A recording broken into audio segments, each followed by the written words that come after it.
sholli sholatad duha.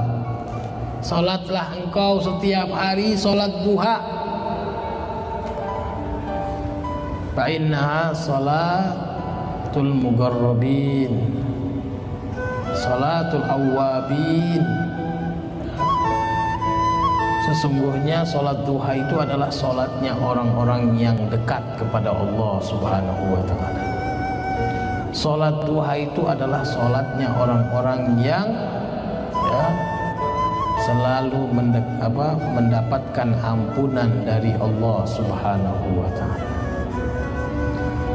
Salat duha selalu dilakukan oleh baginda Rasul sallallahu alaihi wasallam, sebagaimana dalam riwayat Ummi Hani mengatakan Rasulullah SAW salat duha 8 rakaat.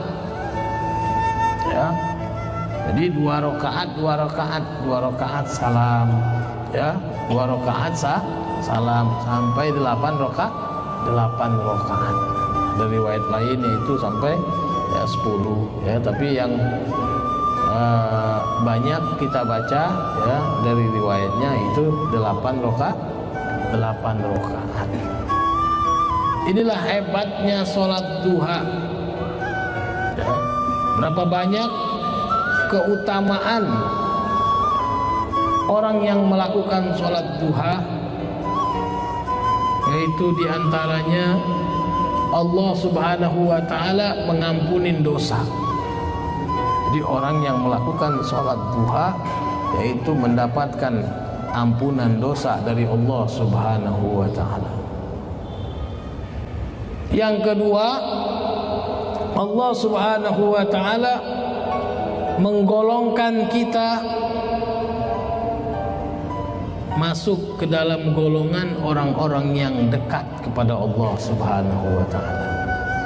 Karena sholat duha itu adalah sholatnya orang-orang mugarrabin, orang yang dekat kepada Allah Subhanahu wa ta'ala. Apabila kita sholat, walaupun kita bukan orang yang dekat kepada Allah, kita sholat duha, termasuk kita digolongkan oleh Allah orang yang dekat kepada Allah, orang yang selalu memohon ampun, selalu diterima taubatnya oleh Allah Subhanahu wa ta'ala.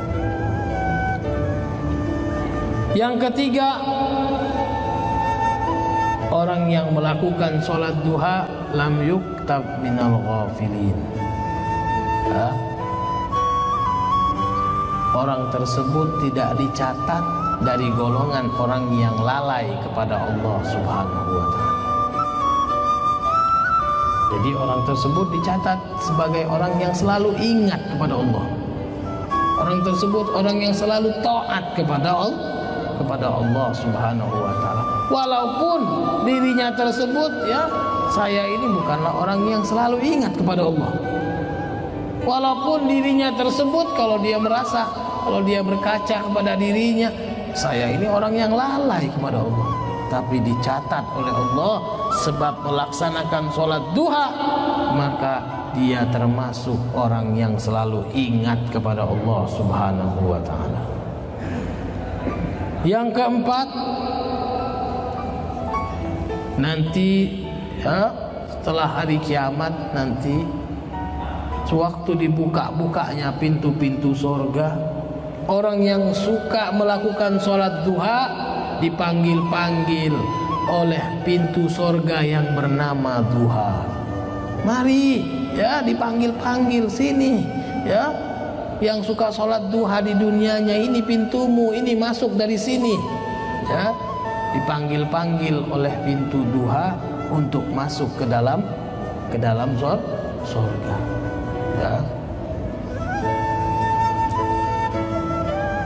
Yang kelima, yang mana dalam hadis qudsi Allah Subhanahu wa ta'ala mengatakan, wahai anak Adam,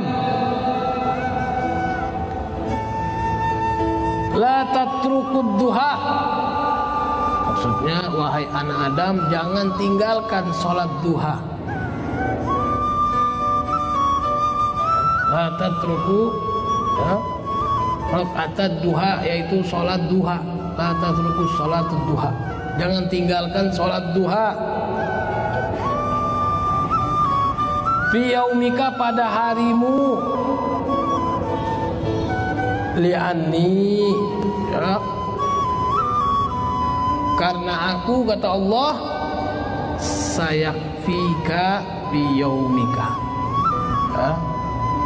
Karena aku Allah akan mencukupi di harimu, kebutuhan di harimu.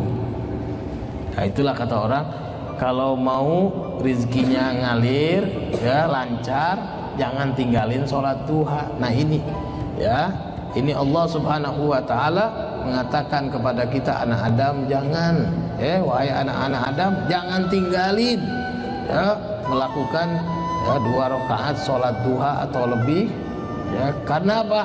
Karena aku kata Allah akan mencukupi kebutuhanmu.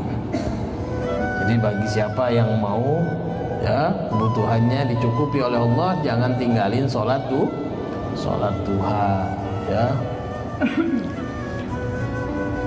Yang keenam yaitu keutamaannya yang tadi kita baca ya, bisa mencukupi semua sodakoh yang harus kita keluarkan dari sendi-sendi yang telah kita pakai setiap hari di badan kita, dari sendi-sendi yang kita pakai setiap hari di tubuh kita ya, dicukupkan oleh Allah Subhanahu wa taala dengan melakukan 2 rakaat sholat duha. Bahkan apabila kita tidak mampu untuk melaksanakan ibadah haji, tidak mampu untuk melaksanakan ibadah umroh,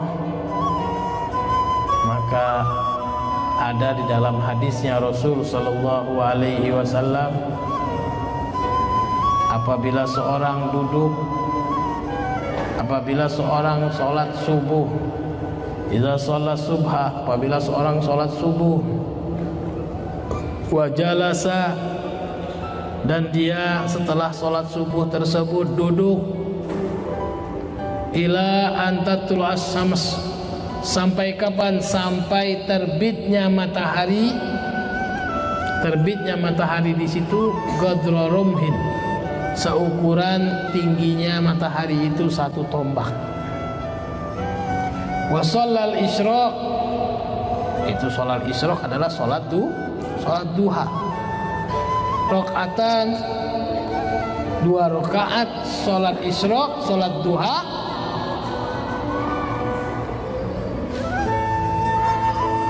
falahu sawabul haji wal umroh tamatan,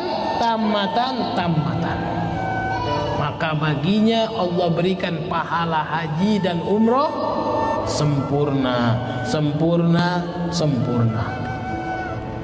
ya. Jadi kalau kita mau mengetahui betul-betul ya pahalanya, pahala hajinya betul-betul, pahala umrohnya betul-betul, yaitu dengan apa? Dengan sholat subuh di masjid, terus kita duduk ya, duduk tersebut kita berzikir, membaca Al-Quran, kita belajar. Sampai kapan? Sampai terbitnya matahari seukuran tombak ya, sekitar 1 meter lebih dikit. Maka kita lakukan langsung sholat isyraq, yaitu sholat duha. Maka kita mendapatkan pahala haji dan umroh sempurna.